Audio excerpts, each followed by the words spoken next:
just have to keep track of what side is, what you're tightening and what you're loosening. And you can't do a whole lot because the distance of the hub flanges is only this wide. So that's the only differential that you have between one side or the other.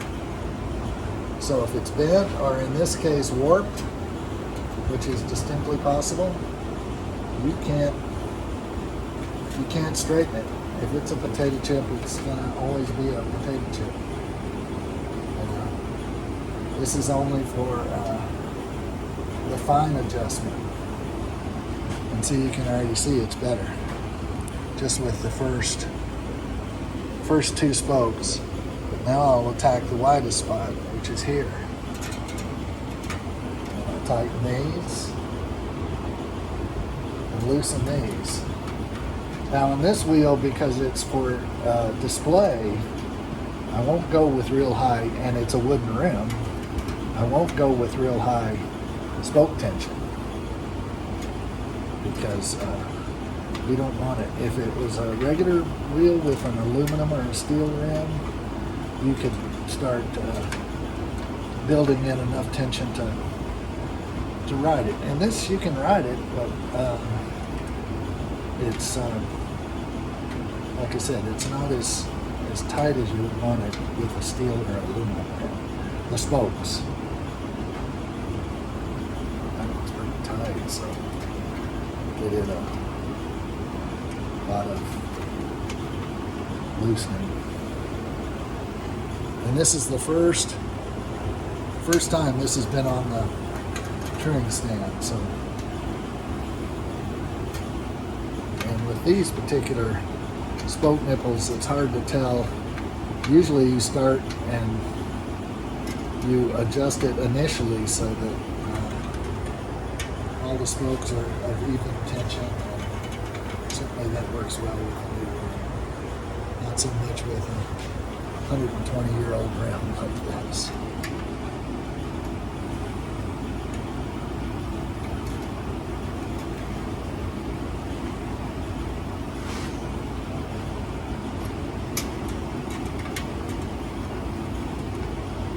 And we just keep working it down like this and getting it closer and closer and closer. See, it's already much better now.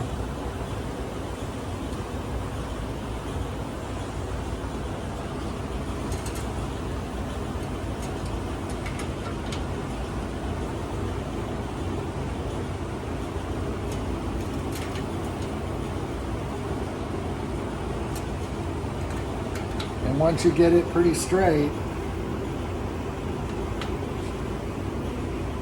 then you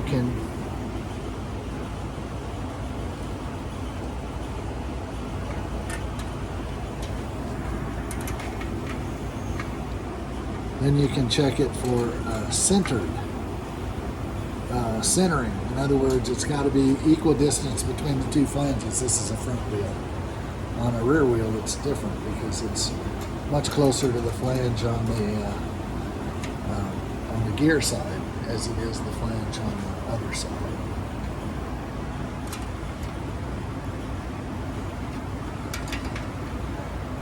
These are brand new spokes and brand new nipples, so it turns pretty good. They turn pretty good. If you've got an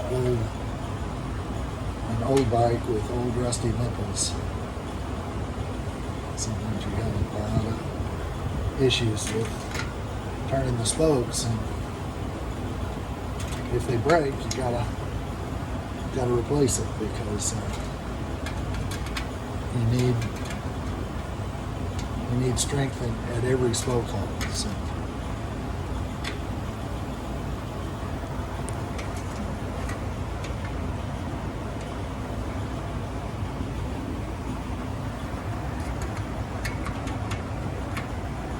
And again, I'm looking right down here, watching right here, and that's what I'm gauging. And I'll turn it a little bit so I can get the spokes that I want where I want it, so I can get to them and tighten them up and loosen them or whatever might be the case. And the best way to do it is some of each. Once we get it pretty straight, not perfectly straight, doesn't have to be perfectly straight, then we can check it for dish is what it's called, and that's to make sure that the rim is halfway between the flanges of the front.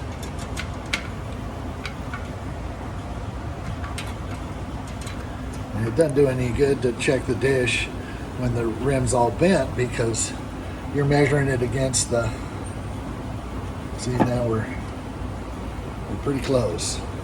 Pretty close for a wooden rim. I wouldn't say that, so we will check the dish now. Make sure. So take it loose. This is a unusual stand. It's a one-arm stand, and it's kind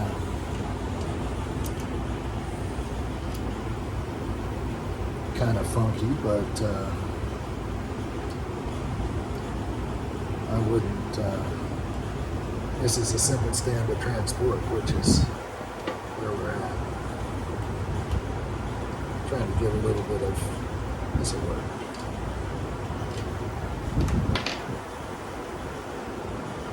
Got the axle offset quite a bit to accommodate the end of the touring stand here.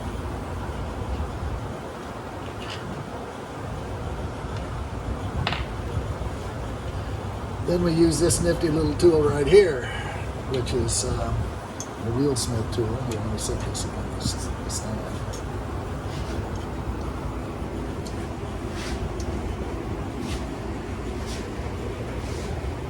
What we do is place it like this.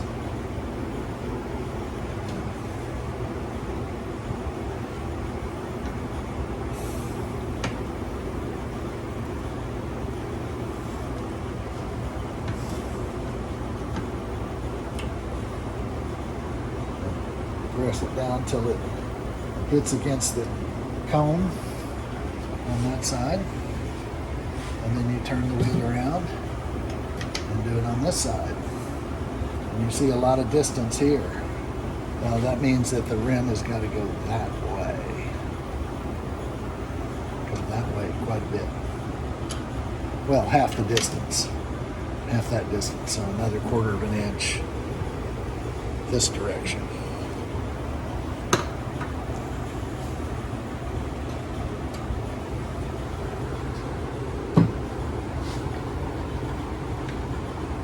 And changing the axle, centering the axle is not gonna change that.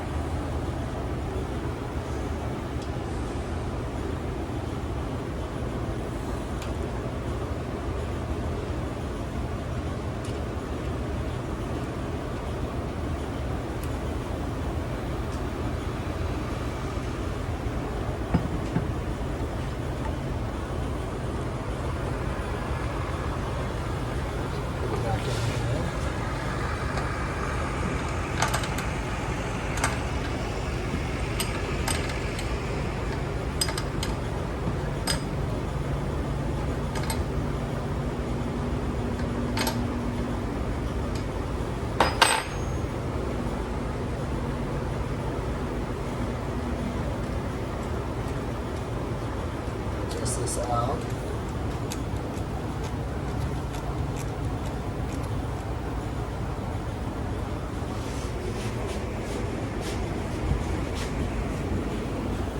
And again, you can see, and you want to do it with the wheel pretty straight, because by straightening the wheel, then you're not going to, if the wheel is still not true or pretty close to it, you're going to get an unreasonable measure of your centering, because you might be measuring from low spot to low spot, or high spot to high spot, or something like that. It's not perfect, but Getting pretty close for a wooden rim. And of course this bike doesn't have rim brakes, so you don't have to have it as tight as you do, and you can accommodate a little of the warpage of the 120-year-old wood.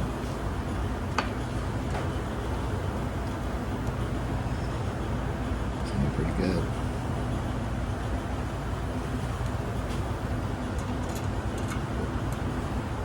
Not quite there yet.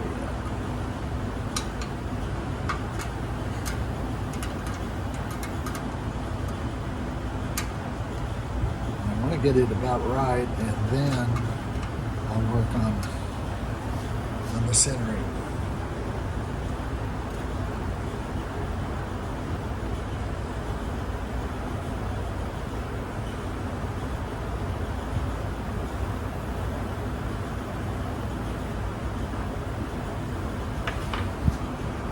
We can measure it on this side, so it's still going to change the bill. And then when we come over to this side, I can't measure it because the stand is there. You can see we've still got a ways to go. That means it needs to come towards the stand.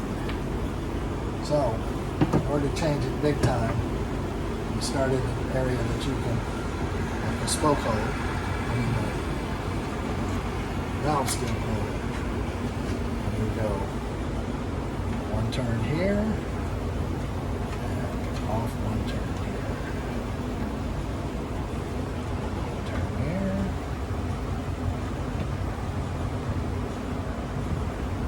Off.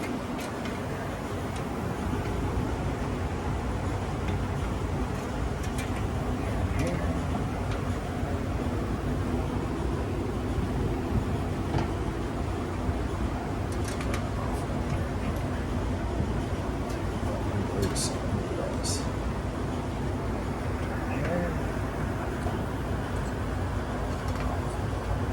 When you do it on this wheel, there's 36 spokes. That was a pretty common number back in the day.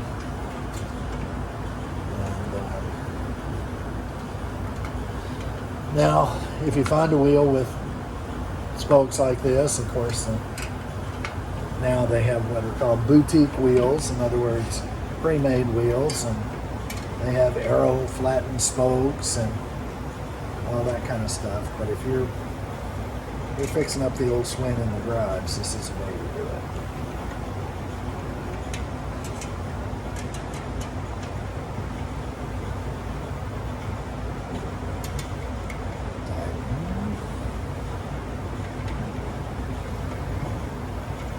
Loosen.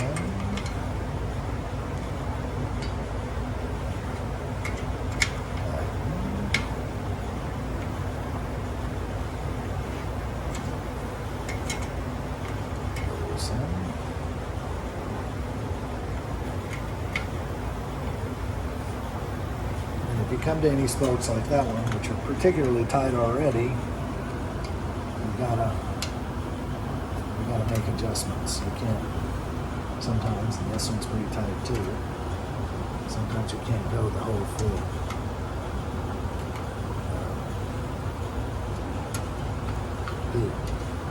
And of course, we started this with a wheel that already had a little spoke tension in it. If you're dealing with a brand new wheel that you built, you gotta get to a starting point, and the starting point has a little tension on the spokes, maybe not the finished tension, particularly like I said in steel or aluminum rims. But again, we're not going to build this one. This is a very loose spoke here, so I'm just going to leave that.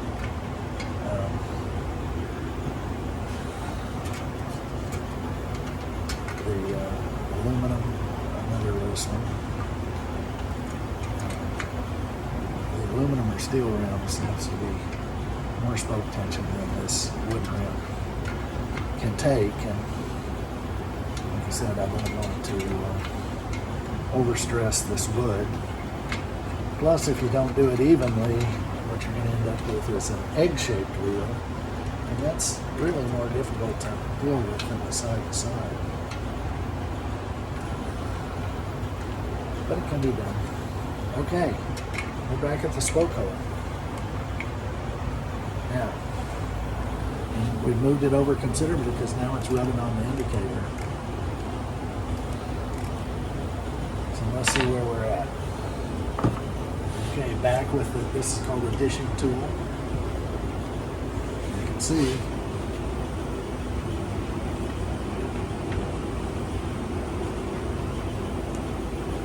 so flat against the rim, flat against the rim, and then against the cone. And just for reference purposes.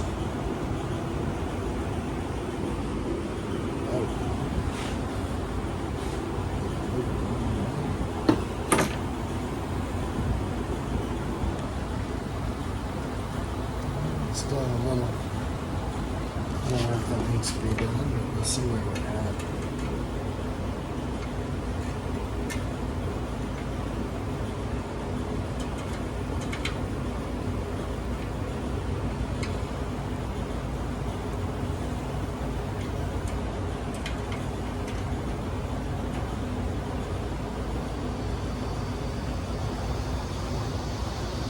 Gotta keep the cones tight because the rim, if it wiggles at the hub, it's going to show up at the rim.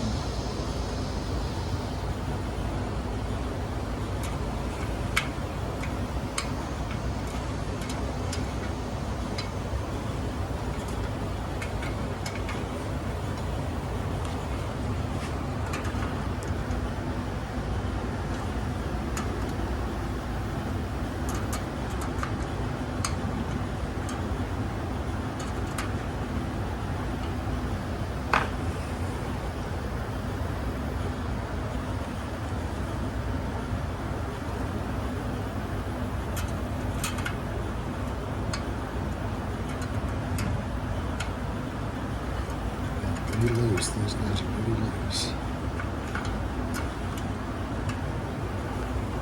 And then at some point, once you get very close to the end, you have to go over and check like this to make sure you have pretty even spoke tension.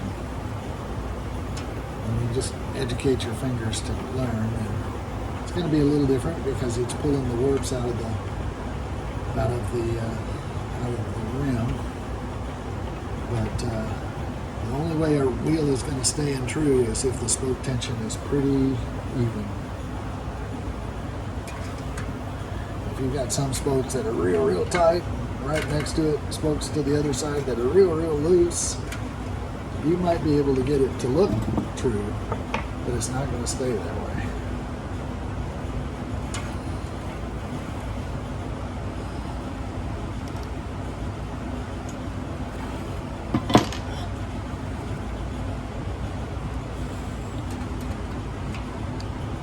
Okay. Got enough, you think?